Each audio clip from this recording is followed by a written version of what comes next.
Livro A Maior Esperança. Capítulo 2. Um passeio pelo futuro.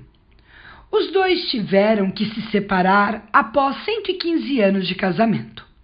A relação era considerada a mais duradoura do mundo, até que Bibi começou a atacar o marido. Chegou a arrancar um pedaço dele. A coisa ficou violenta mesmo. Era preciso evitar o pior. E especialistas foram chamados para tentar salvar o relacionamento. Recorreram a comidas especiais e outros recursos, procurando animá-los, mas sem sucesso. Ele e ela não conseguiam mais dividir o mesmo espaço, nem olhar nos olhos um do outro. De fato, o assunto se tornou um grande problema para o zoológico na Áustria. Tiveram de separar as duas tartarugas raivosas e centenárias. Em se tratando de dois animais tão pacatos e do bem como as tartarugas, essa história chega a ser hilária. Porém, ela nos faz pensar nos relacionamentos humanos. Em períodos muito mais curtos do que 115 anos, temos visto fortes laços se desfazerem. Não só casamentos, mas os vínculos entre pais e filhos, irmãos e irmãs, parentes e amigos de longa data estão sendo cortados por qualquer motivo. Como nunca antes, discussões azedam o clima dos almoços em família e motivam graves ofensas nas redes sociais. Vivemos em uma era de profundas diferenças e discórdias. Jesus mesmo disse que em nossa época, por se multiplicar a maldade, o amor se esfriaria em muitos corações. Mateus 24:12. Enquanto a temperatura dos oceanos sobe, causando o aquecimento global, a temperatura dos relacionamentos despenca, congelando corações. Pessoas sofrem sozinhas com seus problemas porque não têm com quem os compartilhar. Calam suas lágrimas, trabalham duro, buscam uma carreira bem-sucedida, mas seus sentimentos estão amortecidos e se esfriam pelo medo de amar. Em vez de se abrirem para a luz do sol, fecham todas as janelas da alma e tateiam sozinhas na própria escuridão. Muitas estão doentes, sofrem com depressão e outros problemas. Não sabem como sair e realmente precisam de ajuda. Se os relacionamentos pessoais estão assim, o que dizer das interações entre os povos? Haveria mais compreensão entre eles? Não. Infelizmente, as relações internacionais estão se deteriorando para muito além das rixas esportivas. Como se 2 guerras mundiais não tivessem sido suficientes para aprendermos alguma coisa. Potências globais já respiram os ares de um novo conflito de grande escala. Jesus também nos alertou que o nosso tempo assim seria, porque nação se levantará contra nação e reino contra reino. Marcos 13, versículo 8. Basta acompanhar os noticiários e as análises de especialista para constatar isso. No livro de Daniel, também encontramos um retrato simbólico do mundo dividido em que vivemos. Em Daniel 2, Nabucodonosor, o líder máximo de Babilônia, um dos maiores impérios da antiguidade, teve um sonho que o perturbou muito. Ele sabia que aquilo tinha alguma coisa a ver com o futuro e ficou preocupado. O rei chamou com urgência seus sábios, magos e astrólogos e pediu que lhe dissessem qual era o sonho e sua interpretação. Logicamente, eles não tinham o que dizer, pois não podiam ler o que estava na mente do imperador. A resposta deles foi clara. Não há nenhum mortal sobre a face da terra que possa fazer o que o rei exige. Nunca houve um rei, por maior e mais poderoso que fosse, que tenha exigido semelhante coisa a um mago, encantador ou caldeu. Isso que o rei exige é difícil, e não há ninguém que o possa revelar diante do rei, a não ser os deuses, e esses não moram entre os mortais. Daniel 2, versículo 10. Os deuses não moram entre os mortais. Essa é uma crença popular que permanece ainda hoje. Desde Platão, filósofo grego, que concebia a separação entre o mundo das ideias e o mundo conforme o percebemos, costumamos acreditar que as coisas espirituais não têm nada a ver com a realidade do dia a dia. Muitos religiosos são ateus práticos. Pensam que Deus não se importa com nossa saúde, nosso trabalho, os objetivos para o ano e muito menos com aquela bendita chave que esquecemos em algum canto da casa. Segundo os ensinos de Jesus, sim, o soberano do universo se importa conosco e com nossas pequenas e grandes preocupações. Lucas 12, versículo 7. Para os astrólogos e os magos babilônios, as realidades espirituais e os próprios deuses tinham de ser manipulados e praticamente comprados com sacrifícios. Somente assim os magos imaginavam que poderiam conseguir o que queriam. A realidade atual não é muito diferente. Algumas pessoas supõem que podem comprar o favor de Deus ao doar o máximo de dinheiro possível. Outras tentam convencer os chamados espíritos e fazer encantamentos para ganhar alguma coisa na vida. Outras ainda recorrem a simpatias e mandingas para evitar males e obter vantagens. Assistimos hoje à ascensão de um neopaganismo na cultura e no cinema, que enxerga na pedra, na árvore, no ar, na luz e nas nuvens um poder que pode e deve ser canalizado para algum propósito. Para os que defendem essa visão de mundo, existe uma força no ar. Daí o grande sucesso de filmes como Avatar, Harry Potter e Star Wars. Na perspectiva bíblica, porém, existe uma distribuição muito clara entre as coisas vivas e as não vivas, entre a criação e o Criador. Precisamos tomar cuidado para não confundir as coisas e passar a acreditar em fábulas.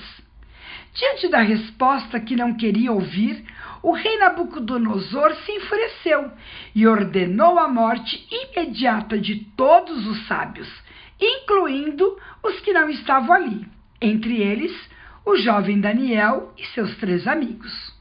Como tinha fé em Deus, Daniel pediu um tempo e reuniu seus amigos para orar, a fim de que toda aquela situação fosse solucionada.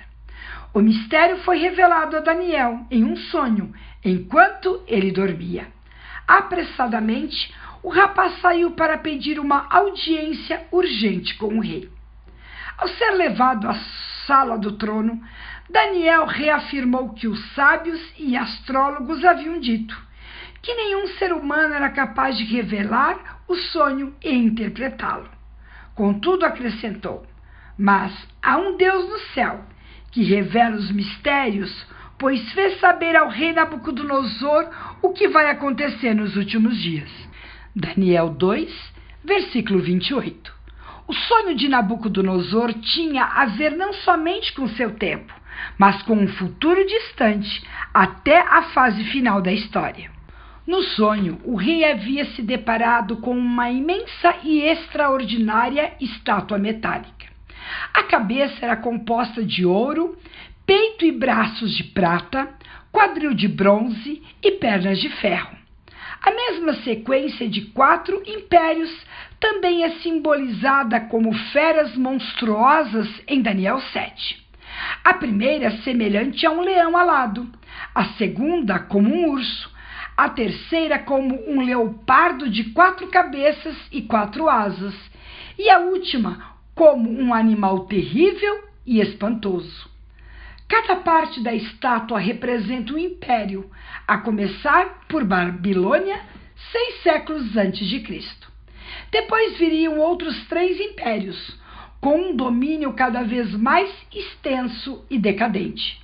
Em certo momento na visão, uma pedra cai com força do céu e atinge os pés da estátua, reduzindo-a a pó. e a pedra se torna uma grande montanha, que representa o reino de Deus, o qual substitui os antigos impérios humanos. Nos livros de história, notamos que 4 grandes impérios dominaram o mundo antigo desde o fim do 7º século a.C. Babilônia, 605 a 539 a.C., Pérsia ou Média Pérsia, 539 a 331 a.C., Grécia ou Império Greco-Macedônico, 331 a 168 a.C., e Roma, 168 a 476 d.C. Os 3 primeiros são mencionados por nome no livro de Daniel, nos capítulos 2 e 8. Todos subjugaram o povo judeu e o perseguiram em algum momento. O Império Romano, o último da lista, seria o mais feroz, segundo Daniel 7. Os romanos crucificaram Jesus, destruíram Jerusalém, baniram os judeus de sua terra e perseguiram os cristãos por séculos. No entanto, a visão de Daniel não para por aí. Depois das pernas de ferro, vêm os pés de ferro e barro, já mencionados. Essa parte da estátua é importante, pois, em primeiro lugar, os pés de ferro e barro representam a última fase da história humana. São um retrato do próprio mundo atual. Em segundo, porque simbolizam a fragmentação dos países herdeiros dos antigos impérios. Na explicação de Daniel, o antigo império se dividiria em reinos que não se ligariam um ao outro. Desde a queda do Império Romano, ninguém conseguiu formar outro império. A partir de então, a Idade Média se estabeleceu na Europa, com reinos fracos e isolados. Quando ela acabou, formaram-se pouco a pouco os estados nacionais que deram origem aos países que conhecemos hoje, nações que não mais formam um só império. Após o fim da Idade Média, que se prolongou por mais de 1000 anos, não faltaram tentativas de erguer um governo europeu único. O Sacro Império Romano-Germânico, a Espanha de Filipe II, a França de Napoleão Bonaparte e a Alemanha de Hitler tentaram impor seu domínio, mas esbarraram em tempestades marinhas, nevascas sem precedentes e a determinação dos inimigos, que em grande parte impediram a realização de suas pretensões. Poderosos exércitos muçulmanos tentaram dominar a Europa repetidas vezes, mas sem sucesso. Por outro lado, o Oriente Médio, a Ásia, a América e a África também não se sujeitaram por muito tempo à Europa colonialista. Daniel ainda disse: procurarão se misturar por meio de casamentos, mas não se ligarão ao outro, assim como o ferro não se mistura com o barro. Daniel 2, versículo 43. Embora todos os reis europeus tivessem parentesco entre si no século XIX, nenhum deles conseguiu formar um governo unido. Eram ferro e barro, fortes e fracos, tinham interesses conflitantes e disparidades que os impediam de se unir. Essa novela é longa e seus capítulos se estendem até nossos dias. Nos últimos anos, o mundo acompanhou com atenção a crise na União Europeia, em que certos países ameaçam deixar o superpoderoso bloco político e econômico. A perspectiva de saída do Reino Unido da União Europeia, o Brexit, abalou os mercados mundiais. A cada eleição, a população desses países se divide entre aqueles que são contra e a favor da permanência no bloco. Essa fragmentação reflete de modo evidente a imagem dos pés de ferro e barro da visão de Daniel 2. De importância essencial para nosso tempo é o fato de que essa visão descreve o cenário que precede a última grande revolução da história. O quadro geral de ferro e barro, de desunião e fragmentação, anuncia o fim de uma longa história. avisa-nos que Deus está para intervir neste mundo. Na conclusão da visão, uma imensa pedra lançada do céu e atinge os pés da estátua, a qual é desintegrada e forma uma grande montanha que enche toda a terra. O lançamento da pedra, sem auxílio de mãos humanas, Daniel 2,34, representa o reino de Deus. O profeta Daniel explica: mas nos dias desses reis, o Deus do céu levantará um reino que jamais será destruído e que não passará a outro povo. Esse reino despedaçará e consumirá todos esses outros reinos, mas ele mesmo subsistirá para sempre. O grande Deus revelou ao rei o que vai acontecer no futuro. Certo é o sonho e fiel é a sua interpretação. Daniel 2, versículos 44 e 45. Por conhecer essa mensagem bíblica poderosa, Geraldo Marx, um jovem alemão que havia emigrado para o sul do Brasil, recebeu uma carta de seu irmão que morava na Alemanha em 1939.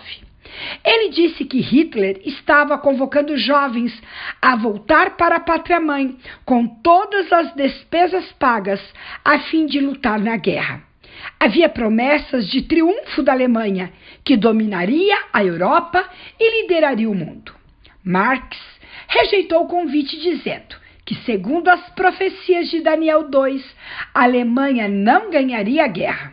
Ao fim dos conflitos, o irmão de Marx acabou sendo morto em batalha. Franz Heysel não pôde escapar.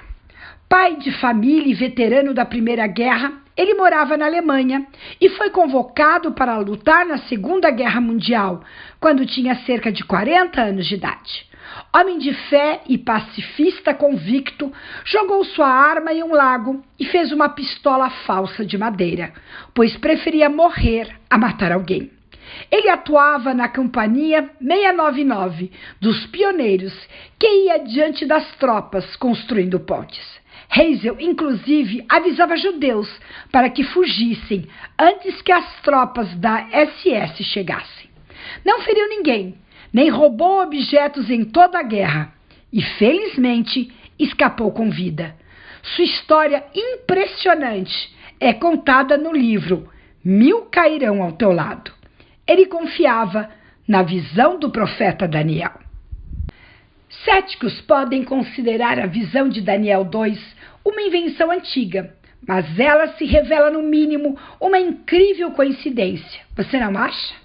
Mais do que isso, é um esboço simples que pode ser confirmado em qualquer livro de história do 6º ano escolar.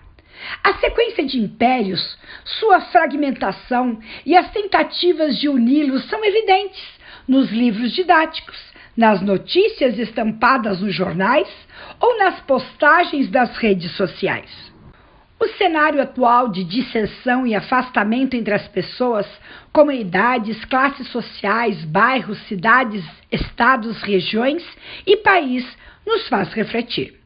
Ao mesmo tempo em que se busca alcançar uma liberdade e uma individualidade ideal, isso também dificulta a convivência entre as pessoas. O jeito de ser de um pode ser ofensivo ao outro. Sabemos que temos muitos benefícios em nos apoiar mutuamente, em pensar no coletivo, agindo com civilidade, mas temos igualmente dificuldade em aceitar as diferenças.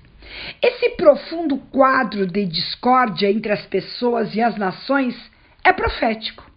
Sem destruir a individualidade e a diversidade, as amargas divisões, os ressentimentos e mágoas somente serão revertidos com o retorno de Jesus a este planeta. Quando veio pela primeira vez, Cristo foi o poderoso imã que atraiu o mundo a si. Como ele mesmo disse: "E eu, quando for levantado da terra, atrairei todos a mim." João 12, versículo 32. Quando ele voltar, não será diferente. Todos os olhos se voltarão a ele. Leia isso no próximo capítulo. Jesus atraía a si multidões ansiosas por ouvir suas palavras de vida.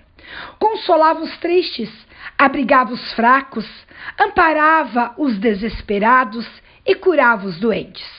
Cativava pequenos e grandes, mestres e iletrados, civis e militares, judeus e romanos, céticos e religiosos, ricos e pobres, jovens e velhos, honestos e corruptos, colaboradores e nacionalistas, senhoras e prostitutas, os amáveis e os marginalizados.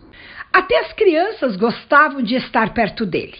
Era firme e amoroso, intenso, porém seguro. Sua personalidade completa e equilibrada e seu poder de atração eram praticamente irresistíveis. Tinha o mundo a seus pés. Sua vida dividiu a história, mas ele a entregou voluntariamente na cruz. Foi levantado com os braços abertos e mãos perfuradas, como um sinal inconfundível do amor de Deus pela humanidade. Regou a terra com o próprio sangue e plantou nela a semente de um novo tempo. Quanto mais perto ficamos de Jesus, mais perto chegamos uns aos outros. Bem junto a ele, quebramos as crostas de gelo e finalmente aquecemos o coração. Seu amor incondicional nos inspira a amar sem reservas e a redescobrir o quanto as pessoas são únicas. Aprendemos a ser menos críticos e mais tranquilos e bem-humorados. Aprendemos a dar um desconto para as falhas e dificuldades alheias. Deixamos o mar revolto das desavenças e passamos a navegar tranquilos pelas águas serenas da paz. A missão do rei que deu a vida pelos seus súditos se completará somente quando ele retornar. Sua vinda terá sérias implicações para o mundo como o conhecemos, mas será uma imensa alegria para aqueles que o esperam. Leia o capítulo 4. Jesus é a pedra que destrói a estátua na visão de Daniel. É o resgatador da humanidade e o fundador do reino de Deus. Mudará o atual estado de corrupção, injustiça, discórdias e morte, trazendo amor e união. A palavra voltarei, de São João 14,3, é sua maior promessa e nossa maior esperança. Se você está triste, sozinho, ferido ou preocupado com amanhã, encontre calor e alívio e cura nestas palavras. Chega mais perto. O mesmo Senhor que dirige a história pode, com toda certeza, dirigir sua vida. Sim, Ele se importa com você. Deus se interessa pelo que você está passando e tem poder para abençoá-lo ou abençoá-la. Abra o coração e convide Jesus para entrar nele. Quando ele entra na vida de uma pessoa, as trevas se dissipam e o medo vai embora. A paz, a esperança e a alegria tomam o lugar da tristeza.